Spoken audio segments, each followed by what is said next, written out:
మానవతరాయ్ గారు ఏదో చెప్తారు, చెప్పండి మానవతరాయ్ గారు. ఆర్ కృష్ణయ్య గారు మా మీద నిందలేసే ప్రయత్నం చేస్తాడు. ఒక బీజేపీ రాజ్యసభ సభ్యుడై ఉండి ఎన్నడన్నా రాజ్యసభలో ఇవాళ కేంద్ర ప్రభుత్వము సంవత్సరానికి రాష్ట్రానికి అరకొర అంటే 60% పేరు చెప్తుంది. మేము 60% ఉపకార వేతనాలకు మన నిధులు ఇస్తున్నాం, కానీ ఇచ్చేది తీరా చూస్తే రాష్ట్రానికి 340 కోట్లు కూడా రావటం లేదు. మరి దాని గురించి నిధులు పెంచాలని నరేంద్ర మోడీ, ఓబీసీ ప్రధాని చెప్పుకునే నరేంద్ర మోడీని బీసీ బహుజన నాయకుడు ఆర్ కృష్ణయ్య గారు ఎప్పుడన్నా రాజ్యసభలో మాట్లాడినరండి? ఇలా ఈ 2 సంవత్సరాల కాలంలో మా బకాయిలని కొడితే కేసీఆర్ ప్రభుత్వంలో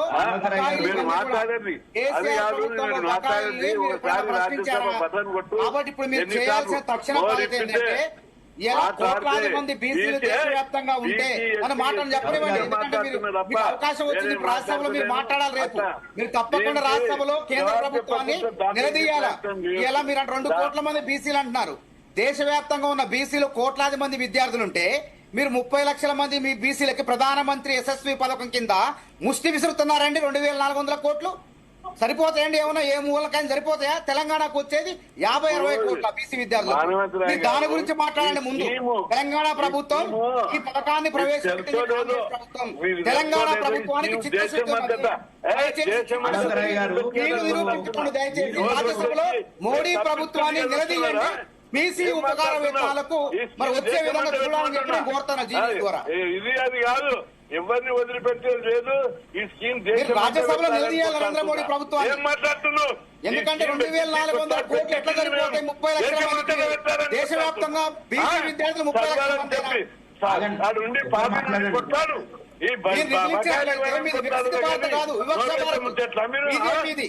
మీ బీజేపీ పాలిత ప్రాంతాల్లో నిధులు అధికంగా ఇస్తారు, ప్రతిపక్షాలను చోట నిధులు కోత విధిస్తారు. ప్రభుత్వాన్ని బద్నాం చేసి లబ్ధిదారులు అధికారం చేపట్టాలని ప్రయత్నం చేస్తారు. గారు మాట్లాడేది మొత్తం డైవర్షన్, టాపిక్ డైవర్షన్ విషయం. ఏం డైవర్షన్ చేయాలా? మీరు చేశారు, మీకు కూడా వేరే అంశాల గురించి మాట్లాడారు.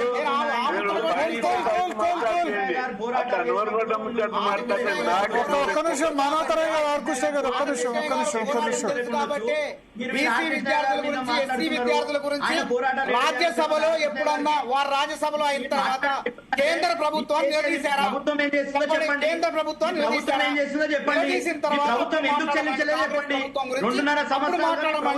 దేశం మొత్తం గర్విస్తారు. అంటే మీరెందుకు సపోర్ట్ చేస్తారంటే బీజేపీ టీవీలో కూడా అంటే నేరుగా మద్దతు తెలుపుకుంటారు. మీరు ఇక్కడ ఏం మాట్లాడుతున్నారండి? రాజకీయాలు చేయడానికి ఆర్కృష్ణ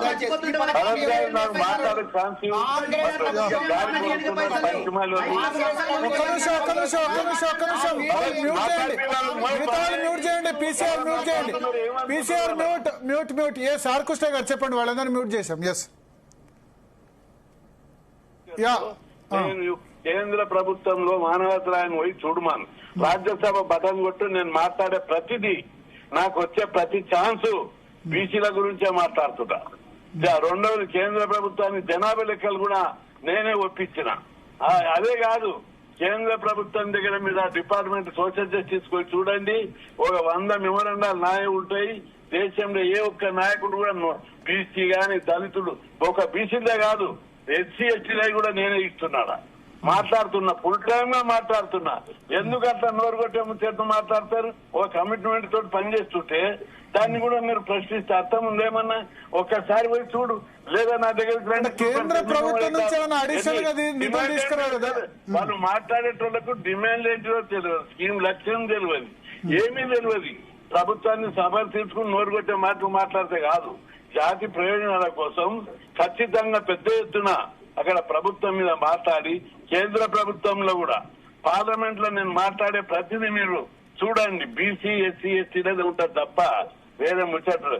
నాకు అవకాశం తప్పిస్తారు మాట్లాడే అవకాశం వచ్చిన ప్రతిసారి బీసీ ఎస్సీ ఎస్టీల గురించే మాట్లాడుతున్నా.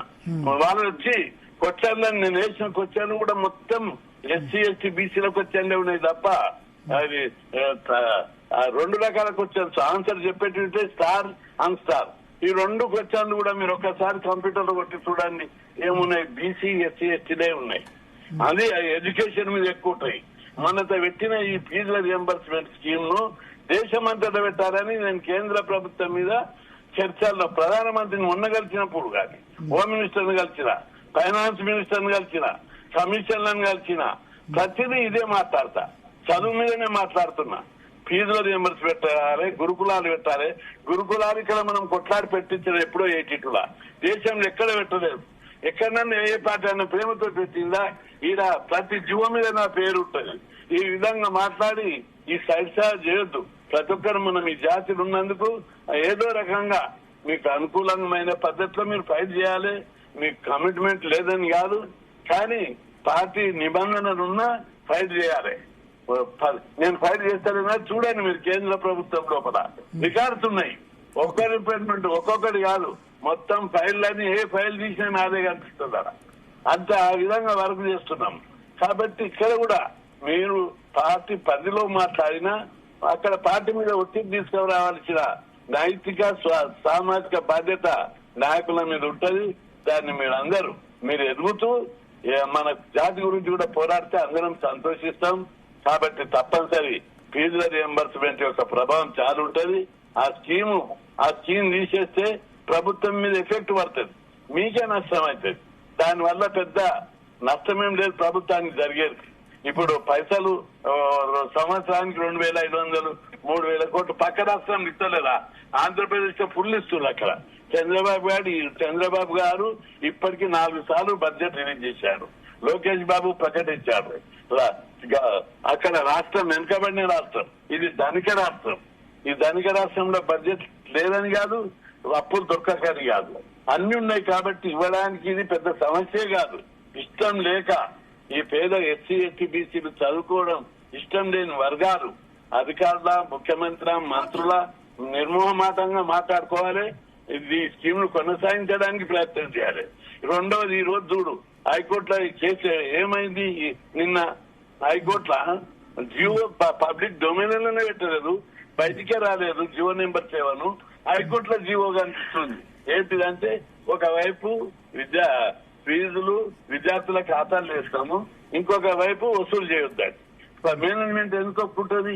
కాబట్టి ఇవన్నీ సమస్యలు ప్రాక్టికల్ గా చూసేటోళ్ళకి మంచిగా అనిపిస్తుంది. విద్యార్థుల ఖాతాలు వేయడం మంచిదే కదా. ఒక్క నిమిషం అండి కృష్ణయ్య గారు, మళ్ళీ వస్తాము. మానవతరాయ్ గారు, సుబ్రత్ పటేల్ గారు మళ్ళీ వస్తాము. ఒక్క నిమిషం ఆగండి, మిగతా ప్యానలిస్టులు కూడా ఉన్నారు. రాంబాబు గారు, సో ఏంటి ఫీ రీయింబర్స్మెంట్ స్కీమ్ పైన మీరు ఎలా చూస్తున్నారు?